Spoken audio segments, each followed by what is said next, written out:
that I was trying theoretically to transform my thinking in a formal way about how to understand the psychology of who we were. So, so these two processes were taking place at exactly the same time. So fortunately, as I was able to become more comfortable in permitting myself to be transformed by that.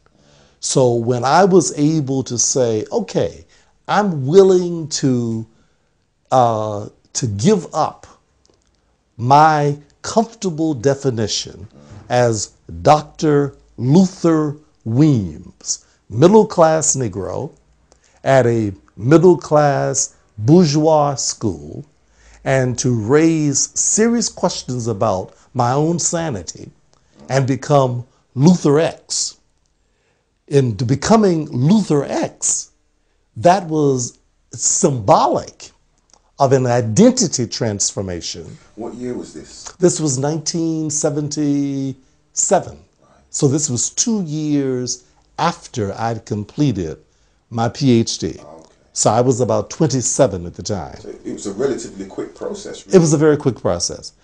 From being interested in this thing. Exactly. To becoming a member. Exactly. Exactly. Because I was searching. I was already searching. And as I said, with this whole process that was taking place outside, with the whole social disruption that was taking place throughout America and throughout the African world, for that matter. You know, the world was changing. It was very much changing.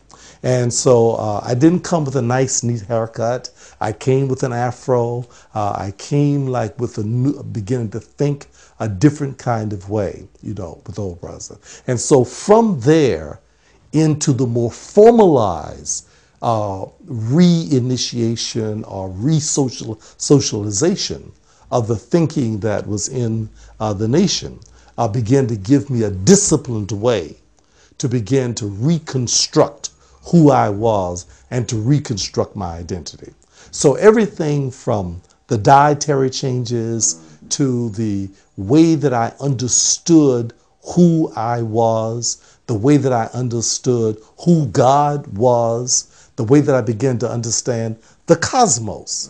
Because I was coming from a world where the cosmos was constructed based upon a white God who was in the image of the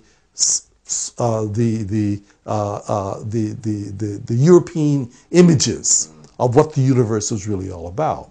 And Elijah Muhammad was saying that the original world was the original concept, but the original God is a black God, you know, and that somehow we must understand and accept ourselves from that point of view.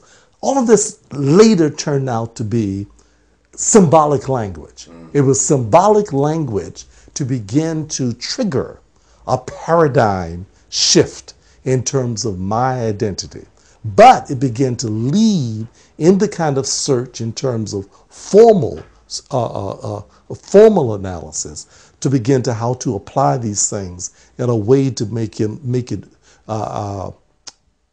them applicable to begin to change our own communities. What I did understand that behind this redefinition of identity was the power to begin to correct the disruptive and self-destructive habits that plagued our communities, and to understand how we could begin to work together to move towards certain kinds of objectives, how we could move from dependency to independence, how we could begin to somehow stop reaching for someone else to educate our children, to doing as Elijah Muhammad was doing with 60 independent schools throughout all of America and the Caribbean, how we could begin to somehow begin to even conceptualize the possibility of being able to establish hospitals and establish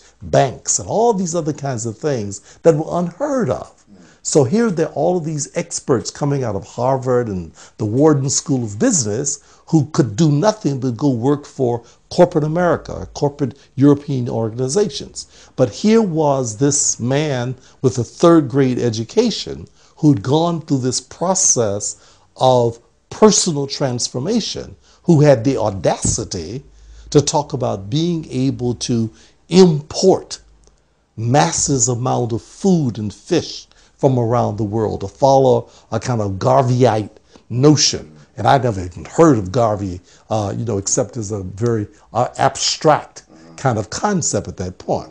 But to see this, exactly, in whispers, and still as a very deviant group, because that too was a strange group of people, But the idea that you really had to begin to change how you saw yourself as a human being, and to understand yourself as being the center of your universe, and then to also put in the proper context the nature of the upheaval that had occurred to us, and to understand that those people who had destroyed us could not be relied upon to heal us.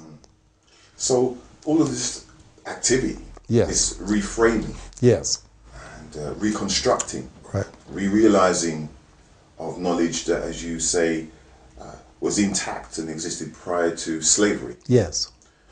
Was worked on, pulled together through the Association of Black Psychologists, which was established in 1968. Well, no, that became the kind of the formal mechanism where we began to do that. So there were a couple of us were in the nation. Cedric Clark, his name, Saeed Khatib, who was already in the nation in California.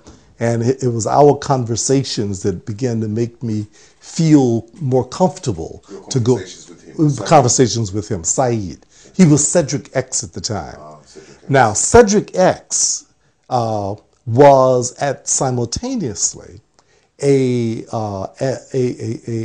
colleague of a fellow graduate student and friend of mine whose name was Phil McGee, who had attended graduate school with me at Michigan.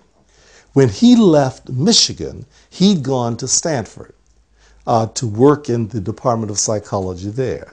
Cedric X was teaching in the Department of Psychology. So they became colleagues. At the same time, Wade Nobles was a graduate student in psychology who was being mentored by Cedric X and by Phil McGee.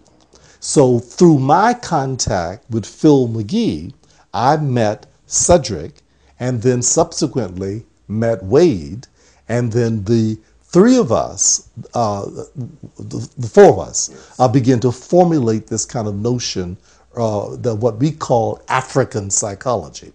And we've brought it to this gathering of black psychologists, because the Black Psychologists Organization had already moved towards a kind of like self-differentiation.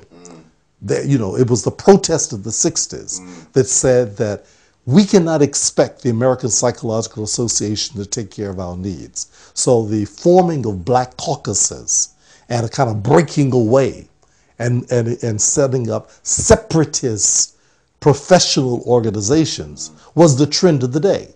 The black physicians were doing it, the black lawyers were doing it, the black social workers were doing it.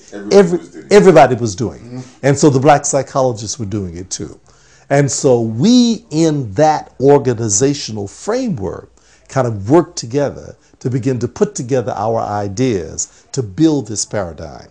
And we began to build this kind of Afrocentric approach. Simultaneously, we found out some years later that over at Temple University in Pennsylvania, well, actually, he was at the University of Buffalo at that time, that was Molefi Asante, who was in the area of communications. And he was writing ideas about Afrocentric thought in terms of communications. He too was looking at the African model as a way to understand communications. and he was writing about Afrocentricity. We were writing about Afrocentricity as it affected human functioning and social development. So these were kind of parallel trends going on in different parts of the country in different areas altogether. Mm-hmm.